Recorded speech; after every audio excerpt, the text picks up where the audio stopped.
Hello my dear student, जैसा कि आप लोग जान रहे हैं आप लोगों का एग्जाम बहुत करीब है और मैं रोजाना मोस्ट इम्पोर्टेंट क्वेश्चन आप लोगों तक पहुंचाता हूं जिससे कि आपका प्रिपरेशन बहुत अच्छी तरह से हो सके। और इसी के साथ आज देखिए बहुत इंपॉर्टेंट क्वेश्चन लेकर के आए हैं। मैं गायब हो जाता हूं और दिखाता हूं आपको कि कितना महत्वपूर्ण प्रश्न है। देखिए आपका पहला जो है फैराडे का नियम है। फैराडे का नियम हर साल पूछा गया है। और दूसरा आपका है लेंज का नियम। लेंज का नियम भी आपका कई बार पूछ चुका है। और तीसरा नंबर चुंबकीय प्रेरण की घटना क्या है, चुंबकीय प्रेरण जो है आपका। और उसके बाद चौथा नंबर जो है आपका अन्योन्य प्रेरण। अर्थात ये सारे क्वेश्चन जो है इसी वीडियो में मतलब कवर किए जाएंगे। तो चलिए आइए सबसे पहले एक कहानी के माध्यम से मैं आप लोगों को समझाता हूँ। देखिए यह एक चुंबक है। क्या है? यह एक चुंबक है। क्या चीज है? चुंबक। और चुंबक का नाम हमने रख दे दिया अजनबी। मान लेते हैं ये अजनबी लड़का है और ठीक यहाँ पर एक कुंडली है। क्या चीज है? कुंडली। अब देखिए ये धारावाहिक कुंडली है और इस कुंडली सबसे पहले हम लोग समझेंगे क्या चीज की चुंबकीय प्रेरण क्या होता है, वैद्युत चुंबकीय प्रेरण क्या होता है। सबसे पहले हम लोग समझेंगे कि चुंबकीय वैद्युत चुंबकीय प्रेरण क्या होता है। तो चलिए ये लड़का जो है और ये जो कुंडली है इसका नाम रख देते हैं लड़की। क्या चीज? लड़की। और देखिए जब ये लड़का इसके गांव का नहीं अजनबी लड़का है, मतलब रिश्तेदार है, कहीं आ गया इसके गांव में। और जब ये लड़की इसको देखती है, मतलब ये लड़का जब इसको देखता है, मतलब जब इसकी आंख इसके आंख से लड़ती है तो ये लड़की क्या करती है अजीब प्रकार से मतलब हरकत करती है। जैसे दिखावे के लिए कूदती है, उछलती है, एक प्रकार की इसमें ऊर्जा आ जाती है। और उस ऊर्जा का नाम हम दे देते हैं क्या चीज? वैद्युत वाहक बल। क्या चीज? वैद्युत वाहक बल। उस ऊर्जा का नाम दे देते हैं वैद्युत वाहक बल। देखिए वाहक बल यहाँ पर वाहक होता है, ठीक, वाहक बल। ठीक, देखिए जब ये लड़का इसके पास आता है अर्थात जब इसको देखता है तो इसमें एक वैद्युत वाहक बल उत्पन्न हो जाते हैं। और जब यह एक कमरे में हो जाता है अर्थात यह बंद कहीं जगह पे केवल ए और ए दूर रहते हैं तो इसमें एक फीलिंग आ जाती है और उस फीलिंग का नाम हम दे देते हैं क्या चीज? उस प्रेरित धारा। क्या चीज? प्रेरित धारा। प्रेरित धारा उत्पन्न हो जाती है। ठीक, प्रेरित धारा उत्पन्न हो जाती है और इसी घटना को ही वैद्युत चुंबकीय प्रेरण कहते हैं। देखिए जब चुंबक और कुंडली को सापेक्षिक गति, चाहे इसको पास लाएं चाहे इसको पास लेकर के जाएं, तो इसमें जब सापेक्षिक गति कराया जाता है तो इस कुंडली में वैद्युत वाहक बल उत्पन्न हो जाते हैं।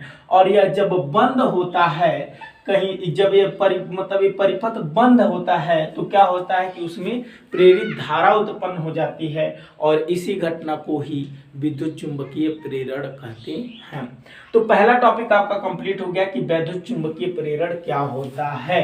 एक बार और समझते हैं। जब चुंबक और कुंडली को सापेक्षिक गति कराया जाता है तो इस कुंडली में वैद्युत वाहक बल उत्पन्न हो जाते हैं और यदि परिपथ बंद हो तो प्रेरित धारा बहने लगती है और इसी घटना को ही वैद्युत चुंबकीय प्रेरण कहते हैं। और यह घटना तब तक घटती है जब तक कि चुंबकीय फ्लक्स में परिवर्तन होता रहता है।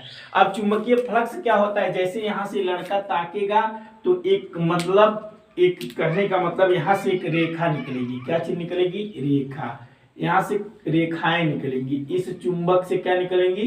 चुंबकीय बल रेखाएं निकलेंगी और उन्हीं चुंबकीय बल रेखाओं की संख्या को ही चुंबकीय फ्लक्स कहा जाता है। चुंबकीय बल रेखाओं की संख्या को ही चुंबकीय फ्लक्स कहा जाता है। और देखिए फैराडे का प्रथम नियम क्या है? फैराडे का प्रथम नियम देखिए जब किसी परिपथ से बद्ध चुंबकीय फ्लक्स में परिवर्तन होता है तो उसमें विद्युत वाहक बल उत्पन्न हो जाता है। यदि परिपथ बंद है तो प्रेरित धारा बहने लगती है और यह धारा केवल तभी तक बहती है जब तक चुंबकीय फ्लक्स में परिवर्तन होता रहता है। यही फैराडे का प्रथम नियम है। फैराडे का प्रथम नियम क्या है? जब किसी कुंडली में चुंबकीय फ्लक्स में परिवर्तन होता है तो उसमें प्रेरित विद्युत वाहक बल उत्पन्न हो जाते हैं और वो यदि परिपथ बंद है तो उसमें क्या हो जाती है? प्रेरित धारा बहने लगती है और वह धारा तब तक बहती है जब तक कि चुंबकीय फ्लक्स में परिवर्तन होता रहता है। और चुंबकीय फ्लक्स में परिवर्तन होता रहता है, यही फैराडे का प्रथम नियम है। और दूसरा नियम क्या कह रहा है, प्रेरित विद्युत वाहक बल चुंबकीय फ्लक्स के परिवर्तन की ऋणात्मकता के क्या होता है, ऋणात्मक दर के बराबर होता है। अर्थात जो विद्युत वाहक बल होते हैं उन्हें हम ई से गुणित करते हैं। किससे डोनेट करते हैं, ई से डोनेट करते हैं। देखिए ई और ई जो होता है विद्युत वाहक बल बराबर होता है चुंबकीय फ्लक्स के परिवर्तन के ऋणात्मक दर के। अर्थात ऋणात्मक चुंबकीय फ्लक्स में परिवर्तन को फाई और उसके बाद इसका दर जो होगा डेल्टा टी। अर्थात देखिए फाई जो होता है, मान लेते हैं एक परिपथ में पहले चुंबकीय फ्लक्स फाई 1 था और बाद में वह फाई 2 हो गया, तो क्या हो गया, बाद में फाई 2 हो गया। तो जो डेल्टा फाई अर्थात विद्युत फ्लक्स में परिवर्तन होगा वो होगा फाई 2 माइनस फाई 1। ठीक, ये हो गया। और उसके बाद है जो टी होता है, ठीक इसी प्रकार डेल्टा टी अर्थात समय में भी परिवर्तन होगा। समय के साथ चुंबकीय फ्लक्स में परिवर्तन होता है, उसे ही फ्लक्स मतलब चुंबकीय फ्लक्स में परिवर्तन की दर कहते हैं। ठीक, ये हो गया आपका। देखिए प्रेरित विद्युत वाहक बल है, जो प्रेरित विद्युत वाहक बल होगा ऋणात्मक दर अर्थात ऋणात्मक हो गया, ऋणात्मक लगा चुके हैं क्या चीज, चुंबकीय फ्लक्स के परिवर्तन की दर। तो चुंबकीय फ्लक्स डेल्टा फाई हो गया और उसकी दर के क्या होता है, बराबर होता है। और उसके बाद यह माइनस क्यों होता है, क्योंकि लेंज का नियम क्या कहता है, लेंज का नियम कहता है कि यदि किसी परिपथ में प्रेरित विद्युत वाहक बल, जो प्रेरित विद्युत वाहक बल होते हैं और प्रेरित धारा की दिशा सदैव ऐसी होती है, वह उस कारण का विरोध करती हैं जिससे वह स्वयं उत्पन्न होती है। यहाँ पर इसीलिए माइनस लगा हुआ है।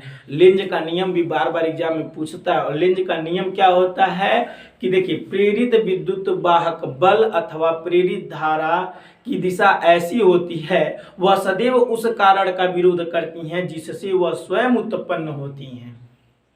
आई बात समझ में। चुंबकीय मतलब वैद्युत चुंबकीय प्रेरण हमने आपको बता दिया और उसके बाद क्या बता दिया, फैराडे का प्रथम नियम, द्वितीय नियम, लेंज का नियम। अब इसके बाद मैं आपको बता देता हूं कि अन्योन प्रेरण क्या होता है। अन्योन प्रेरण क्या होता है मैं आपको वो भी बता देता हूं, बहुत ईजी होता है।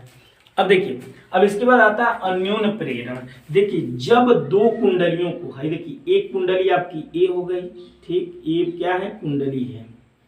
जब एक कुंडली ए हो गए, इसमें हम क्या करते हैं, इसमें यहाँ पर कुंजी बना देते हैं। क्या चीज, कुंजी, यहाँ पर कुंजी हो गया। ठीक, अब देखिए यहाँ इसको हम क्या करते हैं, बैटरी से जोड़ देते हैं, बैटरी से जोड़ देते हैं और ठीक इसके पास एक और कुंडली रख देते हैं। ठीक, इसके पास एक और कुंडली रख देते हैं और इसमें धारा नहीं प्रवाहित करेंगे। क्या करेंगे, इसमें धारा प्रवाहित नहीं करेंगे। इसकी जो कुंजी होगी जोड़ेंगे नहीं, इसकी कुंजी को हम क्या करेंगे, जोड़ेंगे नहीं। और ठीक इसमें क्या करते हैं, एक धारा मापी लगा देते हैं। क्या करते हैं, इसमें एक धारा मापी लगा देते हैं। ठीक, इसमें एक धारा मापी लगा देते हैं। ठीक है, अब देखिए अन्योन प्रेरण क्या होता है, जब दो कुंडलियों को पास पास रख करके एक में क्या करें, हम धारा प्रवाहित कर दें। क्या करना है, इसमें हम धारा प्रवाहित कर दें और उस धारा के मान में हम इसमें लगातार मतलब ये बंद हो, जैसे कि धारावाही परिपथ मतलब ये जो कुंडली है यह बंद हो और इसमें धारा के मान में हम हमेशा मतलब लगातार परिवर्तन करते रहें, तो इस पे भी विद्युत वाहक बल उत्पन्न हो जाएंगे। और इस मतलब इस प्रेरण की इस घटना को ही क्या कहा जाता है, चुंबकीय प्रेरण की इस घटना को ही क्या कहा जाता है, अन्योन प्रेरण कहा जाता है। अन्योन प्रेरण की घटना को एक बार और समझते हैं।